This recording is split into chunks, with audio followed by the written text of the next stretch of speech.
And here we are. Welcome back, everybody. I'm Jenny June. I'm a certified child and family sleep consultant and lactation counselor, and I'm a mom of 4 and a grandmother of 1.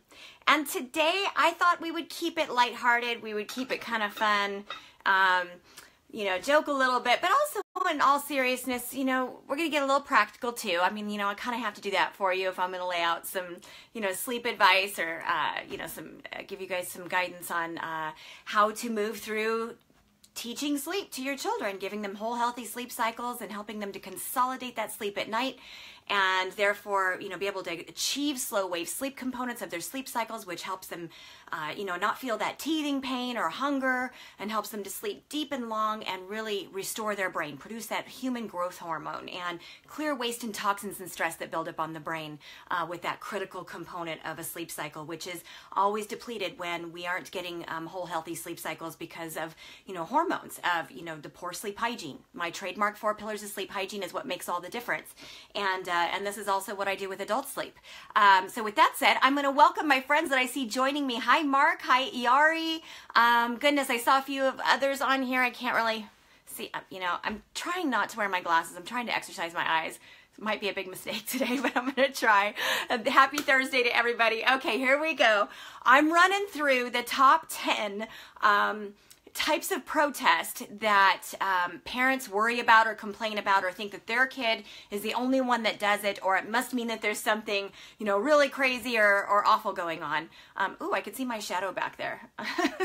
Sorry guys, it's a new, I'm redesigning my office and my film studio here. So, just to hang out with me in this like bare little patch of wall behind me with my shadow.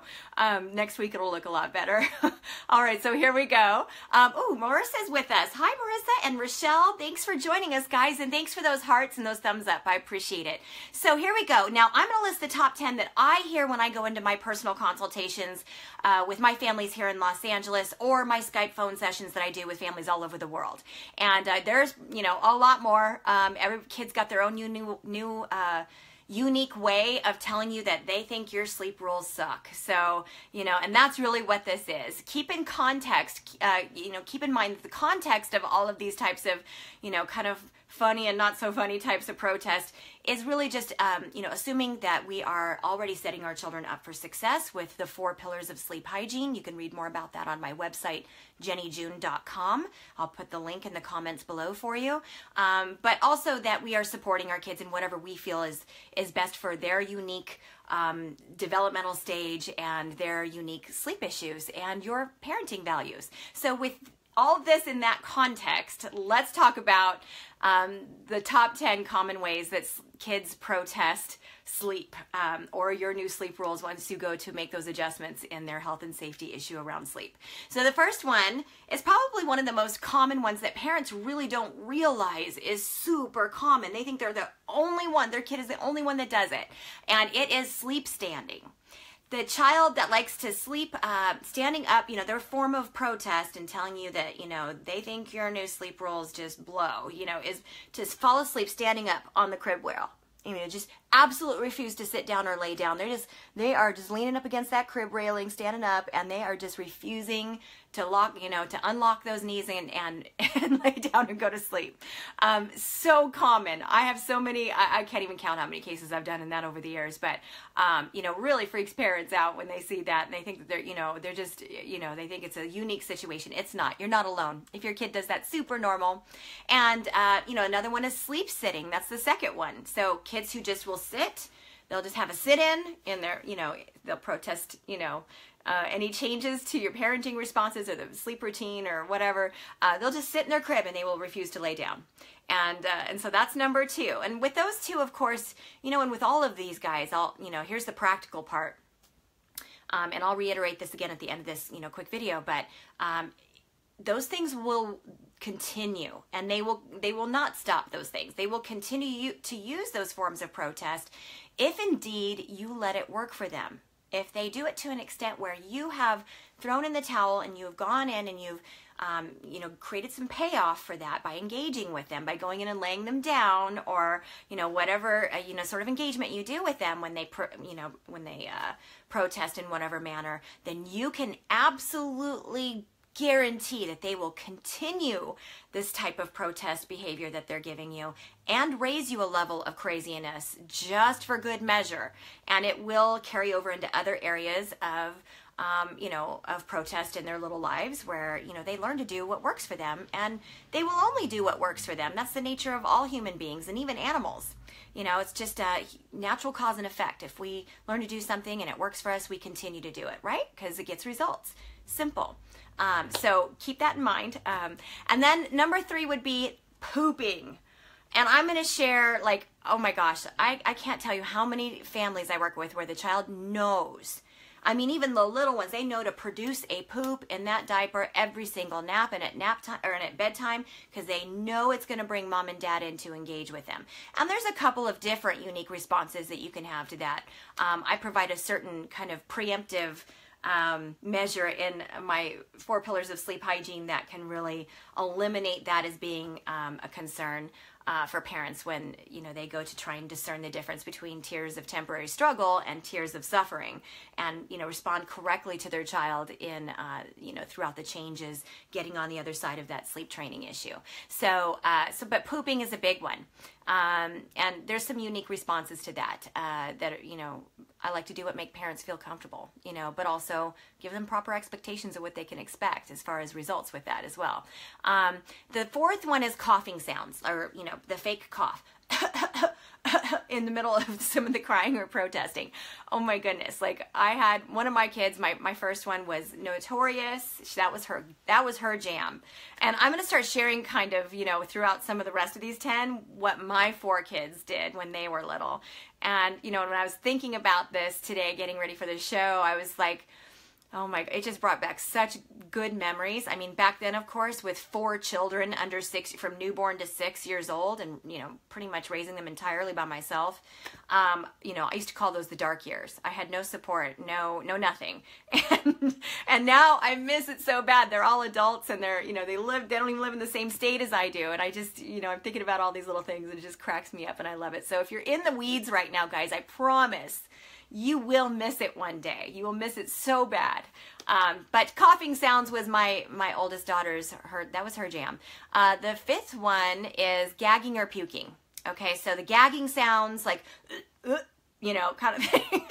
I've heard them all different types, and some kids just learn that, my goodness, if I can make those gagging sounds, or if I can produce a little bit of bile, make a little bit of that come out, when mom's, changing things up, or she's trying to lay out these new health and safety boundaries. If I can just do that, boy, mom's eyeballs get really wide, and she gets really, all of a sudden I get her attention, and she comes in and she starts doing the work for me again, or she rescues me entirely from having to take the nap or whatever, so that's one that's typically learned a little bit later on when the child is a little bit older, but if parents get caught up in that cycle, boy, it can really exasperate into a whole different, number of issues that can even impact their digestive system and really escalate and get out of control and create other health problems. And, I've worked on several difficult cases alongside GIs with that, and there is only one way to get out of that, and that's to jump out of that cycle. And, I have a whole series of things that we do to prepare parents for that and for the child as well. But that's where things, sort of escalate, is when it gets to that point. So just be really careful about what kind of cycles you get yourself caught up in, and what kind of payoff, in the big picture. If you step back and look at everything, are you slapping Band-Aids on things just to get through the moment and survive the initial shock of what your child's throwing at you? Or are you really being responsive? That difference is between, being reactive and being responsive. Big difference. And, being reactive will buy your child more tears and more protest, and it'll get more intense and, more stressful for everyone. And you don't want that. But being responsive in the right way and setting them up for success, and knowing, having a plan on how to manage the situation so that you can get your child to jump right out of that cycle along with you, and very quickly and with the least amount of stress. That's what's key here. Oh, I have some more friends hanging out. I'm going to break down, put stinking glasses on. I know they're glaring in your guys' eyes. Oh, so you've got the throw up one, Marissa? He's just starting. Oh, girl, girl, we need to talk. We need to talk. You're going to need some tips on that one. And I think I see another person here. Lindsay, our 2.5-year-old protests at night by wanting the light on in his room or the hallway. Sleeps under his bed or naps in his Chewbacca chair. He's waking at 5 a.m. because he's not sleeping well. And we don't, let me push the see more, we don't respond. And we don't respond. Okay, so that's pretty common too. And actually, I don't have that one on here, and that might be number 11. We're going to address that one, Lindsay. Hang on. So the sixth one is, and this is what my second daughter did, who is now a U.S. Marine, by the way. She would strip. So, and these are pretty common. Kids strip their clothes off. Strip them off. And if they're real smart, they know how to take their diaper off, and they will do it when there's poop in there and paint the walls with it. Yep, that was my Lizzie. Yeah, that was real fun. That was a real traumatic event for me.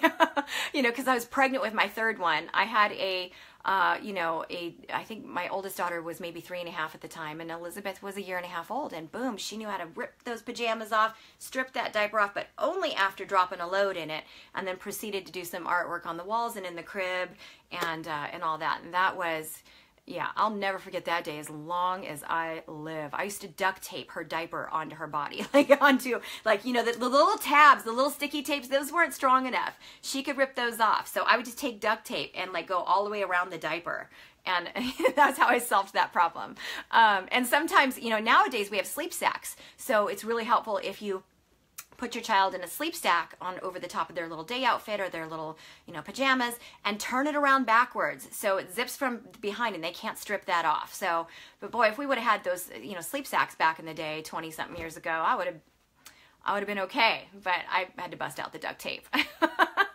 Yeah, duct tape.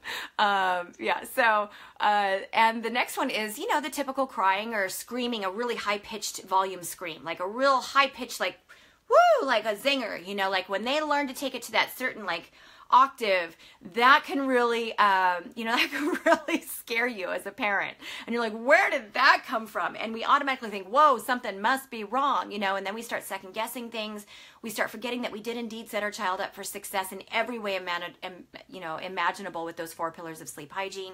And, we start getting back sucked into the cycle again. And then now, you're walking through Walmart 3 days later and they want something, and you decide you're not going to be able to get that for them, and they throw that high-pitched scream at you because they learned that it works in the crib, and to get you to come in and engage or rescue them from having to take that nap or do the sleeping. So be careful with that one, and just kind of learn, listen to your child, listen and watch on the baby monitor these forms of protest, and learn what it is that they're trying to do. Just sit and pay attention. Attunement. Attunement is not going in and rescuing your child all the time or doing all the work for them or making them Disneyland happy, every moment of the day. Attunement is listening and paying attention and sitting in that moment with your child, whether you feel like you need to be with them in that time and space, or you feel like it's better for them if you are really sitting and paying attention by watching the baby monitor and watching their body language and really paying attention to, their pauses and what they're waiting for and kind of their facial expressions. You can learn a lot from your child when you don't get reactive. It's the difference, again, between being responsive and reactive. And then you'll be able to discern the difference between tears of temporary struggle and tears of suffering and respond appropriately. All right. Jennifer's with us. Hi, Jennifer. And Baby League, of course, and Family League's with us. Hey, guys. Thank you for joining us. All right. So the next one is number 8. It's holding breath and hyperventilating. Oh, my goodness. This one, I think this is probably one of the top 3 that really, panic a parent. When the child learns to kind of hold their breath, and the parents watching this and they're like, how long can they hold their breath for before they pass out, and the child's really learning to hone in on this skill, or the hyperventilating, when they're crying, and parents have a difficult time in, kind of discerning what's happening, and we get reactive, and it just exasperates that behavior. So that's a pretty common one, but it is one that I would say is probably the top 3 that scares parents. That and the puking, I think, are probably the top 2. Climbing out, number 9. Boy, when that starts happening, that's a whole different Oprah Winfrey show, because, there is a true potential health and safety issue with the climbing out thing. So you've got to do some things to kind of protect them, keep that from happening. And depending upon their age, it may signal that it's time to transition from a crib to a big boy bed or a big girl bed. And that's a unique situation, but it is one of those common ways that kids learn quickly. Once they do it a few times and you catch them at it, you freak out, you run into the room, that signals, boom, hey, yo, that one worked. Note to self, I'll be doing that again. And, we do have to keep them safe. So we have to, really approach that from a different level. And number 10, bargaining and sweet talking. Bargaining and sweet talking. Oh my goodness. That's one that the older set, or the kids that are talking really early, learn to, oh my goodness, they master that one. And I had a talker. I had the one that's, the Marine, my second oldest. She was so articulate, so smart. I mean, that child could talk before she could walk. It was absolutely mind-blowing. In complete sentences, she had a vocabulary that just was unbelievable. And that child had the gift of cuteness and the tone of her voice. Oh my gosh, she just brought me to my knees in more ways than one. But she could sweet talk, and she could talk her way out of anything. So if once we got the duct tape on her diaper and she couldn't take her diaper off and smear poop on the walls anymore, she really used that, all those things that she knew to say to bring me in the room. I mean, sometimes it was just so cute. I just wanted to go in there and squeeze her and kiss her. Oh man, I had a hard time jumping out of cycles with that one. She just had me every time, one way or another. But one thing that happened was my fourth child, my son, picked up quick on his sister's skills. And so, he tried the sweet talking thing when it was, his turn, when he was, trying to negotiate, getting out of that crib earlier from the prescribed, nap times I had for my kids or whatnot. And it just cracked me up, because his thing was to, when he realized he couldn't sweet talk me, because I learned from, my other 3 kids, by that time I was doing okay. I had it down and I had learned all the tricks. But so he learned to sweet talk his older sister, the one that's the Marine.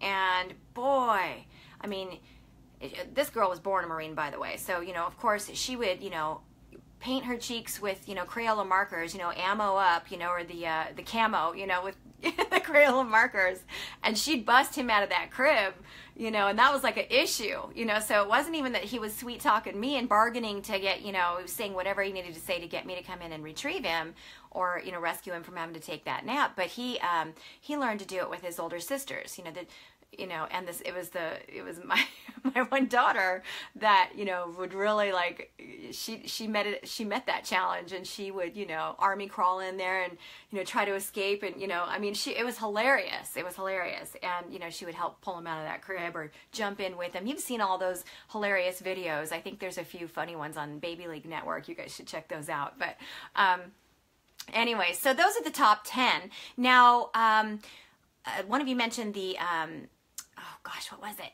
Now I forget.